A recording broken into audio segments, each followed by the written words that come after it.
Ever wonder why some people study English for years but still feel nervous speaking, while others just listen every day and seem to improve so quickly? Today, we're diving deep into that mystery. I love this topic. Hi, I'm Alice, and together with David, we're exploring how real-life conversation can make your English stronger. By just listening, you can unlock so much progress. Exactly. In this episode, we're going to show you 1. How natural listening boosts your confidence. 2. Easy morning routine phrases. 3. Practical vocab for work, food, travel, and more. And 4. Simple expressions that make you sound truly fluent. So grab a cup of tea, coffee, or even water. Get comfortable and listen as we talk about everyday life. By the end, you'll feel more confident and your listening skills will take a big step forward. Let's kick things off with something simple. Morning routines. Alice, what's the first thing you do when your alarm goes off? First, I wake up at 7 every day. It's not too early, but I always need energy to start the day. How about you, David? Don't laugh. I wake up at 6. I love the peace and quiet in the morning, but coffee is essential before anything else. Me too. Coffee is a must. After coffee, I shower, get dressed, and usually have toast or eggs for breakfast. What about you? I go for oatmeal most days. It keeps me energized. And I try to squeeze in some stretching or a walk. That wakes up my body. Maybe I should try morning exercise. For listeners, think about your routine in English. Wake up, drink coffee, eat breakfast, exercise. Let us know in the comments. Speaking of routines, let's switch to jobs. Alice, do you like your job most days? Most of the time, yes. It's never perfect, but I love working with different people and learning something new daily. How about you?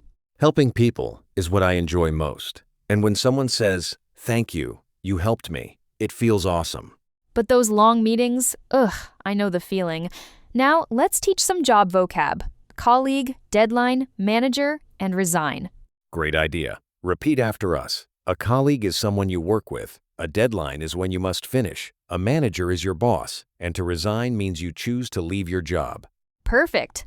These words are so useful. Tell us about your job in English. What do you like? What's challenging? I'm getting hungry just thinking about breakfast. What's your favorite food, Alice? Honestly, I love Asian food. Japanese, Thai, Vietnamese, ramen on a cold day is pure comfort. Do you cook much? Yes, cooking helps me unwind. Simple dishes, but nothing fancy. And when eating out, ordering politely in English is important. Absolutely. In a restaurant, say, "I'd like the soup, please," or "Could I have a glass of water?" Never just, "Give me the pasta." That sounds rude. Let's practice. I'll be the waiter. Can I take your order? And you respond, "I'd like the tomato soup, please." Listeners, repeat those phrases and feel more confident next time you eat out. Funny you mentioned Japanese food. Have you traveled much, Alice? Yes, about 15 countries. Japan is a favorite for both food and culture. Morocco is also amazing. The markets, the colors, the food. I'd love to see a Moroccan souk. For travelers, let's review essential vocab: passport, visa, luggage, accommodation, and itinerary. Repeat after us. Passport is your travel document. Visa is permission to enter. Luggage is your bags. Accommodation is where you stay. And itinerary is your travel plan. Next time you travel, use these words to talk about your adventure.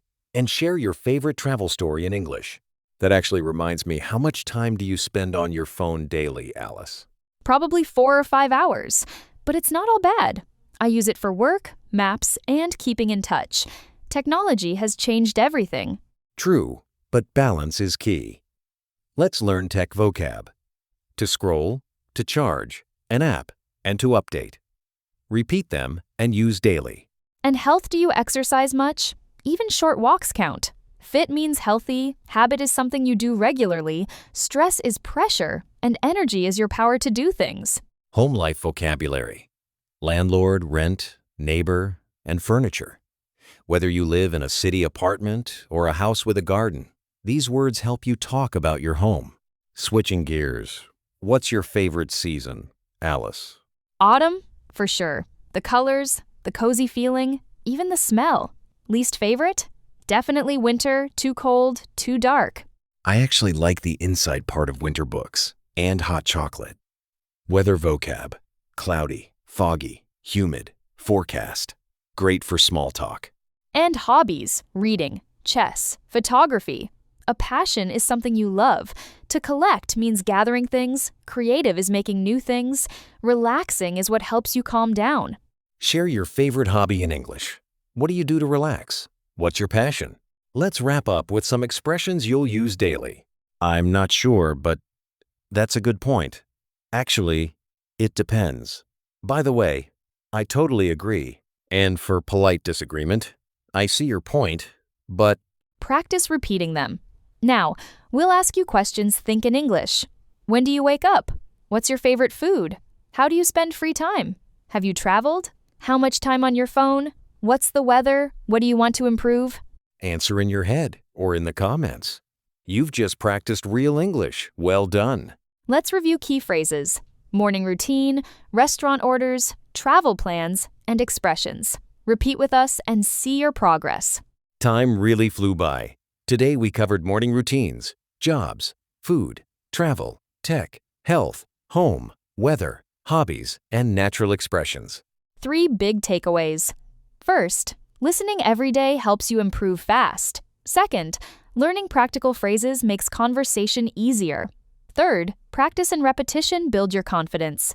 So, your action step. Use one new phrase today, whether ordering food, talking about your job, or describing your morning routine. You'll notice a difference immediately. Keep listening, keep practicing, and remember, your English improves every day. Subscribe, share, and comment with your favorite phrase. We're proud of your progress. See you next time.